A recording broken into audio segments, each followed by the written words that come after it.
It started with a whisper, a simple message buried in the dark corners of the internet. What looked like another forum, another anonymous chat, was something far more dangerous. A shadow network, where crimes weren't just discussed, they were orchestrated. One man, an experienced detective, dared to step inside, undercover, to witness a world where ordinary people became monsters, and every post could mean real-world consequences. Tonight, we take you into the hidden depths of the network. The web of secrets. The thrill of unseen crimes. And the chilling truth that some shadows are better left unseen. Detective Alex Mercer had been chasing online predators and cybercriminals for over a decade. He had seen every iteration of fraud, extortion, and illicit marketplaces the dark web could conjure.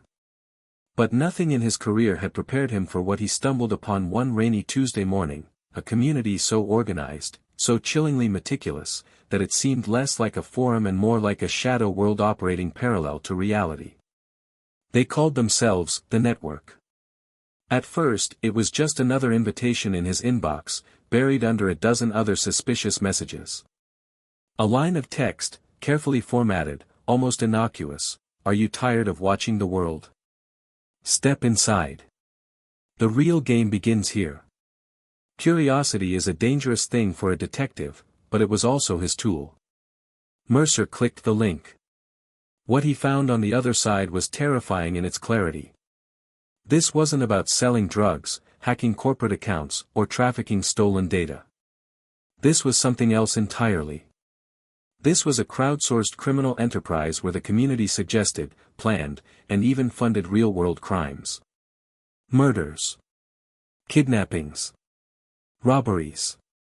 Anything. At first, Mercer thought it was a simulation.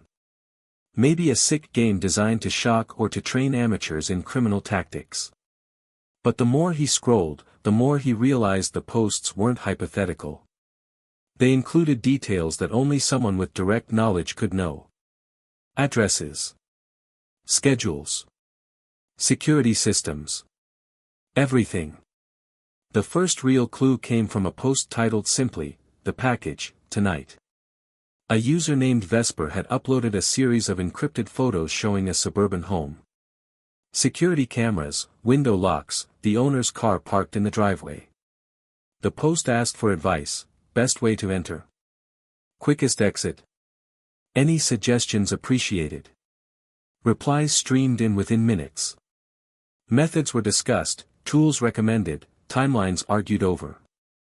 Mercer's stomach turned. These people weren't theorizing.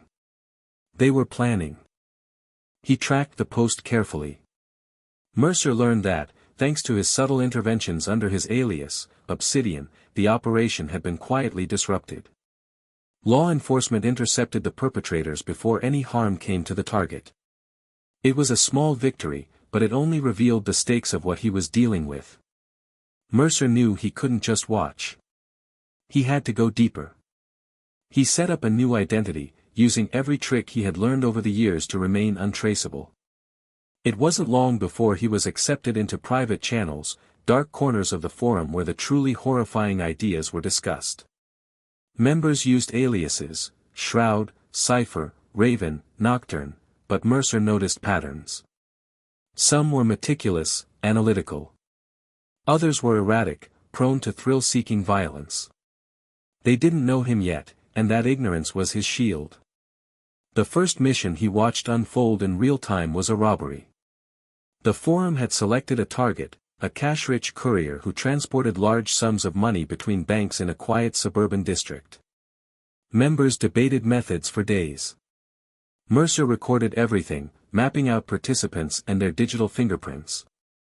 When the robbery happened, the forum celebrated. They uploaded photos from the street, their own devices hidden in plain sight, praising the perpetrator for speed and precision. It was as if the crime was a video game leaderboard. Mercer began to see the pattern.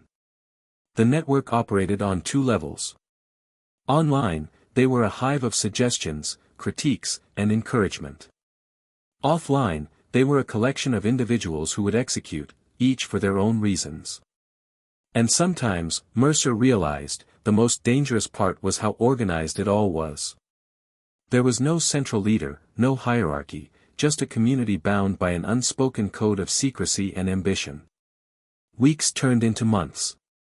Mercer infiltrated deeper, gaining trust slowly, posting advice under Obsidian. He recommended tools, strategies, and occasionally steered discussions toward digital-only outcomes, hoping to prevent harm without blowing his cover. But the deeper he went, the more he realized that the crimes were escalating. Simple robberies gave way to blackmail operations, extortion schemes, and then, murders. It was a chilling post that changed everything. Need input on The Counselor. Target is a whistleblower at a pharmaceutical company. Timing critical. Avoid cameras. Minimal evidence.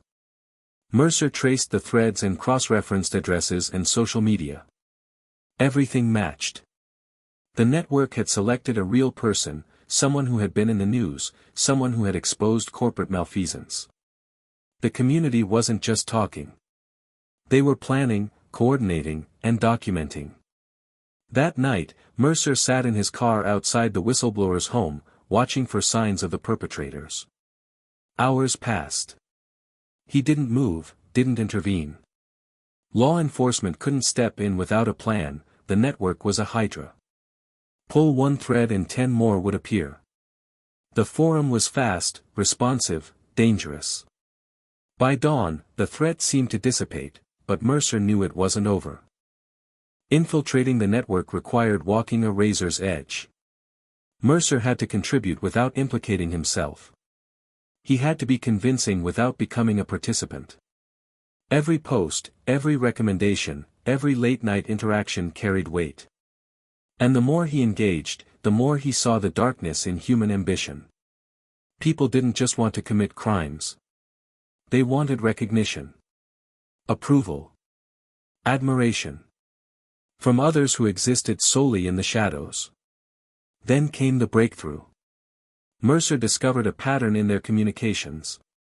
Despite the encryption and aliases, the members made mistakes, tiny ones. Timestamps, repeated phrases, minor digital footprints. He built a profile, mapping members to likely regions, habits, even psychological profiles. It was painstaking work, hours upon hours of sifting through code, images, and obscure forums. One name kept surfacing, Cipher. Mercer had a gut feeling that Cipher was more than just a participant. Cipher was an orchestrator, a central mind who influenced decisions without appearing to lead. Mercer spent weeks tracking digital breadcrumbs, until finally, a slip, a real-world purchase that matched a post on the forum. Cipher was real, and Cipher could be traced. But catching Cipher wouldn't be simple. The forum noticed anomalies. New methods of attack, unusual recommendations, and strangely cautious advice from Obsidian, Mercer, raised suspicion. He felt eyes on him in a way that wasn't entirely metaphorical. Then, one night, the forum went quiet. 4 hours. Days. And Mercer's inbox lit up with a new message, encrypted and unnervingly simple, "We know." It was Cipher. Mercer realized that the orchestrator had identified him, or at least suspected his presence. Panic wasn't the right word. Fear was too human. Mercer felt the weight of something colder. The network didn't panic. It calculated. It watched. He knew he had crossed an invisible line. To leave now meant leaving evidence behind, evidence that could implicate him if they decided to retaliate. Staying meant continued exposure to the darkness, watching as ordinary people became monsters online, manipulating real lives with the casual precision of gamers completing a quest. Mercer's final move was audacious. He leaked a carefully coded tip to a federal task force, embedding enough information to trigger a controlled intervention without revealing his identity. The operation hit in the early hours, arrests were made, some members fleeing before they could be caught. Cipher, the orchestrator, disappeared. Vanished. Mercer watched the news reports, fragments of the forum dissolving, but he knew the void wasn't empty. It would refill, because the network was not about people. It was about the system, the architecture of anonymity, the thrill of unseen influence. Months later, Mercer returned to the forum. He didn't log in as Obsidian. He didn't need to. He only watched, from the shadows, knowing that somewhere, the community thrived again, reshaped, reformed, just as secretive and just as deadly. He had survived the descent into their world, but he hadn't emerged unscathed. The knowledge lingered, an unshakable impression of the human capacity for cruelty when detached from accountability. And sometimes, in the quiet moments before sleep, he thought about the people who had written those posts, debated methods, celebrated successes. He thought about how easily they could be anyone. A neighbor. A friend. A stranger in the grocery line. And he understood, finally, that the shadow network wasn't just online. It existed in the hidden corners of every community, every city, every life. Waiting. Watching. Patient. And the most terrifying part. Mercer knew it would never stop. Because the world had always had shadows. And some shadows are better left unseen.